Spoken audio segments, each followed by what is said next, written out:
40 लाख से above vote है। उसके बावजूद भी पिछली दफ़ा इमरान खान की जमात ने जो है वो सिखों को जो है 4 साल 5 साल के लिए हमें ऐसे छोड़ जाते हैं जैसे कि एक बच्चा यतीम हो जाए। वेलकम दोस्तों, फिर से स्वागत है हमारे YouTube चैनल पर। दोस्तों, आपको पता है कि आजकल इलेक्शनों का दौर चल रहा है और हर तरह के जो भी है पार्टिसिपेट कर रहे हैं। और हिंदू कम्युनिटी के जो है एक लीडर खड़े हुए हैं, लाला अकमल भील, जो हिंदू के वो खड़े हुए हैं, आज़ाद लड़ रहे हैं। तो चलते हैं और उनका इंटरव्यू लेते हैं कि क्या सहूलियात वो देंगे हिंदुओं को।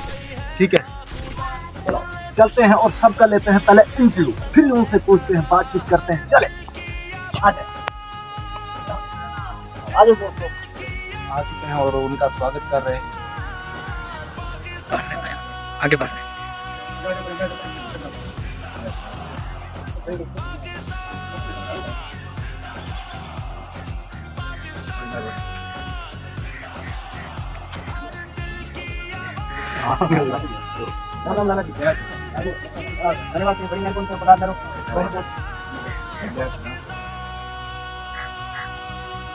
लाला अकमल भील जो कि हमारे साथ मौजूद है और इनसे इंटरव्यू लेते हैं।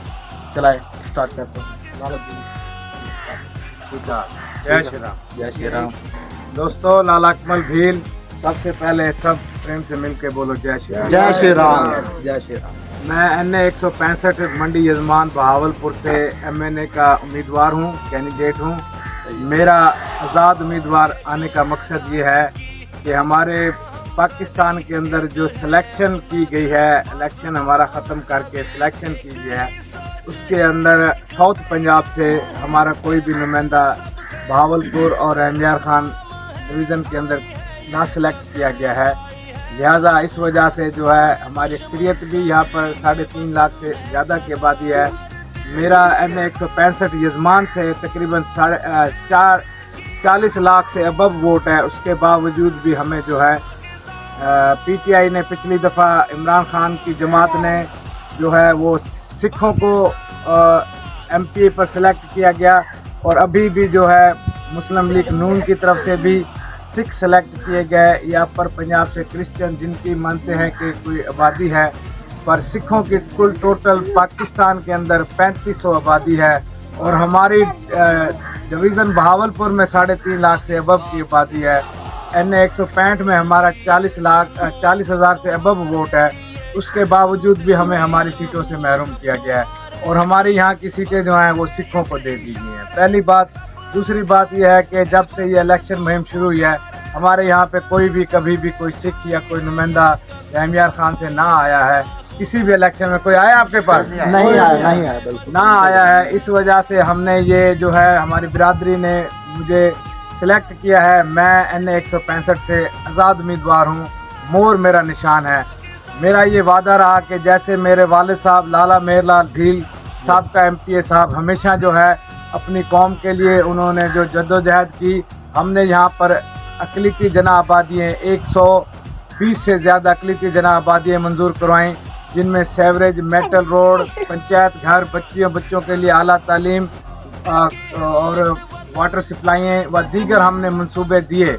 और उसके बावजूद जो है आज तक हमारे कायद लाला मेहरलाल भील की वफ़ात के बाद लगभग 30 साल हमें हो चुके हैं कि हमें इन सीटों हमें इन चीज़ों से, हमारे हकूक़ से और इन सीटों से हमें महरूम रखा गया है। इसलिए मैं अपने पॉइंट पे आ रहा हूँ कि मैं आज़ाद उम्मीदवार हूँ और जैसे मैं आज़ाद नशिस्त पर मैं कामयाब होऊंगा, मेरा ये कौम से वादा रहा कि सबसे पहले जो है मैं पढ़े लिखे नौजवानों को जो है वो मैं नौकरियाँ दूँगा उनके मेरिट के हिसाब से। इस टाइम हमारे FA BA MA MA किए हुए बच्चे जो हैं वो दोबारा जो है दर धक्के खा रहे हैं। हमारी बच्चियां भी पढ़ी लिखी हैं, उनको भी कोई जॉब्स ना है।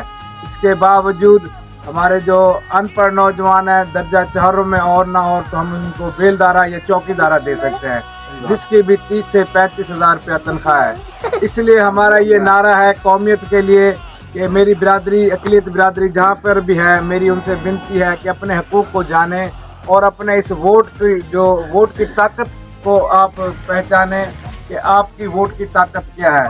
लिहाजा जो है मैं NA 165 से MNA का कैंडिडेट हूँ। मेरी बिरादरी मेरे साथ जुड़ गई है और मैं इलेक्शन लड़ूंगा। और मेरा ये वादा रहा कि जैसे मैं इलेक्शन जीतूंगा, पहला जो असम्बली के अंदर मैंने करारदाद मंजूर करवानी है वो ये है कि 8वें हिस्से पर जो है, जो हमारे लोग यहाँ पर काश्तकारी करते हैं, 8वें हिस्से पर बासर जिम्मेदार लोग उनको मार भगा कर धमका कर हमेशा जो है उनका हिस्सा खा जाते हैं।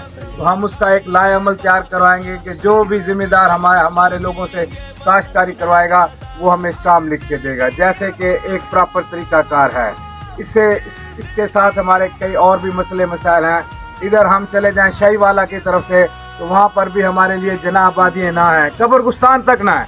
बहुत ही अफसोस के बाद के साथ मुझे कहना पड़ गया, मैंने विजिट किया है कि क्या कोई है हमारे यहाँ पे ये मसला, जबकि हमारा कोई अजीज फौत हो जाता है, जीते जी हमें रहने के लिए जगह तो जो भी हमारे कैद दे गए हैं उसके बावजूद हमें कुछ ना मिला। मरने के बावजूद भी जो है हमारे जो है लोगों को तदफीन के लिए भी हमें कब्रिस्तानों में भी जगह ये बासर जिम्मेदार ना लेने दे रहे हैं। ये माफिया हमारे पे कब्जा कर गया है। हमारे वोट की पर्ची जो है हमें डरा धमका के हमारे लोगों से ये ले लेते हैं और उसके बाद जो है 4 साल 5 साल के लिए हमें ऐसे छोड़ जाते हैं जैसे कि एक बच्चा यतीम हो जाए।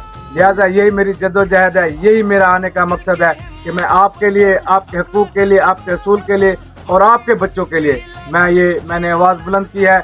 और मेरी अक़लियत बिरादरी जो है वो मेरे साथ है और हम ज़रूर जद्दोजहद करेंगे। NA 165 से मोर के ऊपर मोर लगाकर कामयाब करें और आने वाले एक ही हफ्ते के अंदर आपकी किस्मत का फैसला आपके सामने आ जाएगा। सही है, सही है। अकमल जिंदाबाद, अकमल जिंदाबाद, अकमल मिंदर बरकत। तो दोस्तों आपने देखा लाला अकमल भील ने जो इंटरव्यू दिया, बहुत ही अच्छा, मुझे भी कमाल लगा कि जो बात की है वो सब हकीकत है। मेन बात पर मैं आता हूं और मेन बात यह है कि हमारे गांव के जहां पर हिंदू अक़लियत बिरादरी रहती है वहां पर मंदिर का इंतज़ाम नहीं है, क्योंकि हमारे गांव के अंदर भी मंदिर नहीं है। ठीक है, तो इसके बारे में हम लाला अकमल भील से पूछते हैं कि यार कि अक़लियत बिरादरी जहाँ भी रहती है, जहाँ भी किसी गांव में, किसी चक में या शहर में ज़्यादातर कहीं पर होते हैं चर्च वगैरह जो भी है अक़लियत के लिए, तो ये इस बात पर हम थोड़ी सी चर्चा करेंगे। तो हमारा जो कि हमारे गांव के अंदर मंदिर नहीं है, इसके बारे में लाला अकमल भील क्या कहना चाहते हैं? जी दोस्तों, बिल्कुल मैंने ये मेरे सामने हमेशा ये बात आई है, मैं खुद भी इस चीज़ का गवाह हूँ और मेरा आपसे ये वादा रहा कि पहले जो कुछ हो चुका है वो आपके साथ मैं उसका इजाला नहीं कर सकता। पर मेरा आपसे वादा रहा कि जैसे भी मैं MNA बन रहा हूँ NA 165 से, मैंने 2 धर्मशाले जो है वो गवर्नमेंट से मंजूर करवाना है, एक मंडी यजमान में और एक हेडराज का हमारे हल्के के अंदर, हेडराज का जो हमारा शहर है। और धर्मशालों के अंदर धार्मिक तालीम दी जाएगी, ये हर मज़हब का राइट है। और इसके बावजूद बच्चों को भी हमारी जो है हिंदू धर्म की जो है तालीम शिक्षा दी जाएगी। पढ़े लिखे जो हिंदी पढ़े हमारे पंडित हजरात हैं वो उर्दू में भी ट्रांसलेशन करके बच्चों को पढ़ा सकते हैं। इसके बावजूद हर कानूनी के अंदर मेरा ये वादा रहा आपसे कि हम जन घर या पंचायत घर ये कम बनाएंगे और मंदिर हम ज़्यादा बनाएंगे। धन्यवाद। बोलो रामा पीर की जय हो, बोलो अमरवीर लाला मेहरलाल भील की जय हो, पाकिस्तान जिंदाबाद, पाक फौज जिंदाबाद, जय श्री राम, जय श्री राम।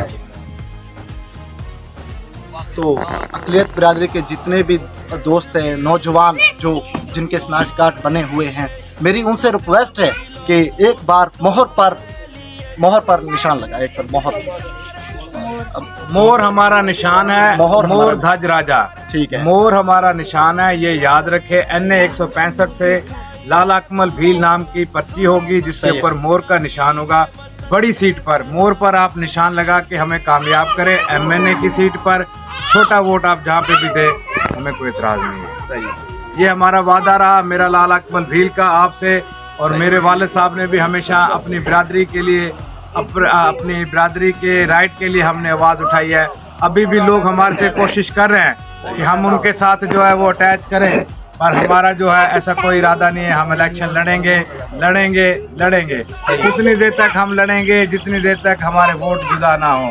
अगर हमारे वोट जुदा किए जाए तो हमें किसी के मुकाबले में आने की जरूरत नहीं है, किसी मुस्लिम कैंडिडेट के। यही एक हमारा एक राइट है कि जबकि हमारी सीटें अपर पंजाब के लोगों को दी जाती है या सिखों को दी जाती है, लिहाजा इसलिए मैंने जो है वो मैंने फैसला किया कि मैं आज़ाद उम्मीदवार आया हूँ। मोर मेरा निशान है, इसको याद रखें। नौजवान पढ़े लिखे जो हैं और बुजुर्गों को भी, माँ बहनों को भी समझाएं कि बड़े MNA के उसके ऊपर जो है मोर मेरा निशान है, मोर के ऊपर मोर लगाकर कामयाब करें। और मेरी कामयाबी नहीं, ये आप सबकी कामयाबी है। ठीक, ओके। जिंदाबाद जिंदाबाद।